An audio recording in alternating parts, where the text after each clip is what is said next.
Hey everyone, welcome back to the channel.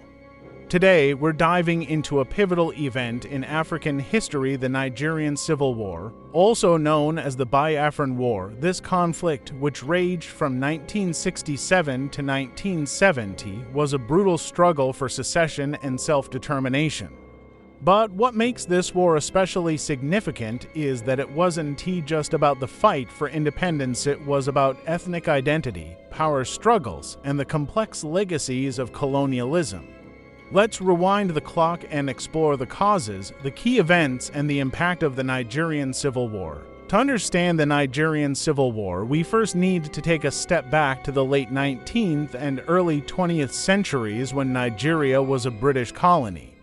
The British controlled vast territories across Africa, and their colonial policies often involved combining different ethnic groups into one administrative unit. In the case of Nigeria, the British lumped together a highly diverse population made up of more than 250 ethnic groups, each with their own language, culture, and traditions. The three largest groups were the Igbo, the Yoruba, and the Hausa Fulani. When Nigeria gained its independence from Britain in 1960, the country was not a cohesive unit. It was a patchwork of ethnic groups, each with its own distinct identity. The first years of Nigeria's independence were marked by political instability as these different ethnic groups competed for power. The government was formed as a federal system with three regions: the northern, western, and eastern regions. The eastern region, which was primarily made up of the Igbo people, was particularly important to the story we're telling today. By the mid-1960s, Nigeria was facing increasing political instability. The young country's government was marked by corruption, economic inequality, and ethnic tension.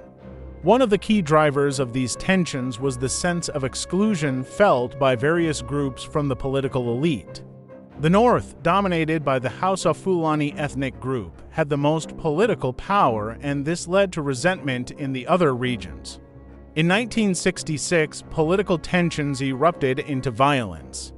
The first military coup in Nigeria occurred in January, and it was largely led by Igbo officers. The coup resulted in the assassination of Prime Minister Sir Abubakar Tafawa Balewa, along with other key politicians from the north. The coup, however, was followed by a counter-coup in July 1966 led by northern officers, which resulted in the deaths of many Igbo military leaders and civilians. This counter-coup was seen as a retaliation for the earlier Igbo-led coup, and it deepened the divide between the North and the East. For the Igbo people, this series of events was seen as a threat to their survival. Many feared that the northern military government would launch an ethnic purge of the Igbo. As violence and reprisals spread, an estimated 30,000 to 50,000 Igbo civilians were killed in the north, further inflaming the already high tensions between the regions.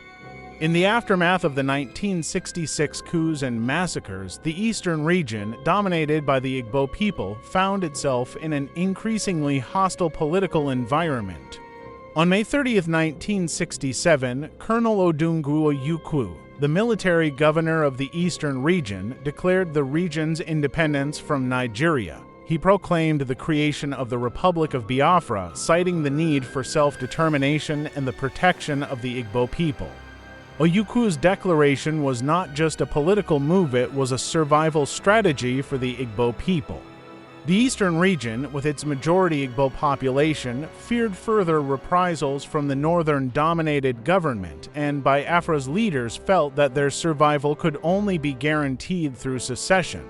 The region's declaration of independence was met with immediate opposition from the Nigerian federal government, which viewed the move as a direct challenge to the unity of the country. What followed was a brutal and devastating conflict. The Nigerian government, led by General Yakubu Gowon, immediately launched military action to suppress the secession. The stage was set for the Nigerian Civil War. The war officially began on July 6, 1967, when Nigerian federal troops launched an offensive into Biafra. At first, the Biafran forces put up strong resistance. Despite being outnumbered and outgunned, the Biafrans were able to defend their territory using unconventional tactics and highly motivated troops. But the conflict quickly turned into a full-scale war, and the human cost began to mount. One of the main issues for Biafra was its lack of access to resources.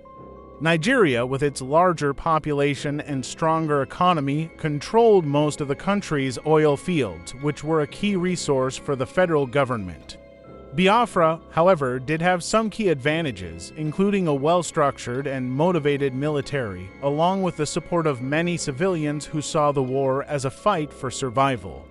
But despite these advantages, Biafra faced a crushing blockade from the Nigerian government. As the war progressed, it became clear that Biafra's survival would depend on external support. The Nigerian government imposed a blockade on Biafra, cutting off vital food and medical supplies. This led to one of the most horrific humanitarian crises of the 20th century. As food supplies dwindled, millions of Biafrans, especially children, suffered from starvation. The images of malnourished children in Biafra became iconic and sparked a global outcry. Organizations like the International Red Cross, along with many volunteers, worked to deliver aid to the region. The Nigerian Civil War wasn't just a domestic conflict, it became a focal point in the Cold War. Both sides received foreign support, although the scale of that support was uneven. The Nigerian government received assistance from the United Kingdom, the Soviet Union, and other countries. The British, in particular, were concerned about the potential spread of communism in Africa, and they supported the Nigerian government diplomatically and militarily. The Soviet Union also provided some support to the Nigerian federal government as part of its broader Cold War strategy. On the other hand, Biafra received support from a number of countries and organizations sympathetic to its cause.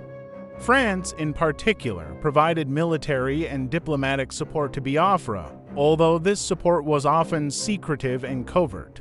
The Catholic Church, too, was a strong advocate for Biafra, and many religious and humanitarian organizations rallied to provide aid. However, despite this international involvement, Biafra remained isolated and increasingly vulnerable. As the war dragged on, the international community's attention shifted and the pressure to end the conflict grew.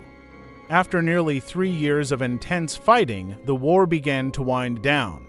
By 1970, Biafra's resources were exhausted and its military was no longer able to effectively resist the Nigerian forces. On January 15, 1970, Colonel Oyukwu fled into exile and Biafra formally surrendered to Nigeria. The Nigerian Civil War was officially over. The consequences of the war were profound. Nigeria emerged victorious, but at a terrible cost. The war left deep scars on the country, with millions of lives lost and communities torn apart. The Biafran tragedy would go on to shape the political, social, and economic landscape of post-war Nigeria. Even today, the legacy of the Nigerian Civil War continues to influence Nigeria. The country remains deeply divided along ethnic lines, with tensions between the different regions and ethnic groups still playing a significant role in politics. While the war ended with Biafra's defeat, the struggle for ethnic autonomy and self-determination continues to resonate, especially in the southeastern part of Nigeria, which was once Biafra. Moreover, the war highlighted the complexities of African post-colonial statehood. The Nigerian Civil War was, in many ways, a conflict over the legacy of colonial borders and the difficulty of forging a unified nation from disparate ethnic groups. It also revealed the catastrophic effects of a civil war on civilians, particularly when starvation and disease become weapons of war. To wrap up, the Nigerian Civil War is a sobering reminder of the destructive power of ethnic and political divisions, as well as the impact of colonialism on post-independence African nations. The war's aftermath left Nigeria deeply scarred, and the memory of Biafra continues to shape Nigerian politics and identity today. Thanks for watching. If you found this lecture informative, don't forget to like, share, and subscribe for more historical content. And as always, feel free to leave any questions or comments below. I'd love to hear your thoughts on the Nigerian Civil War. See you in the next video.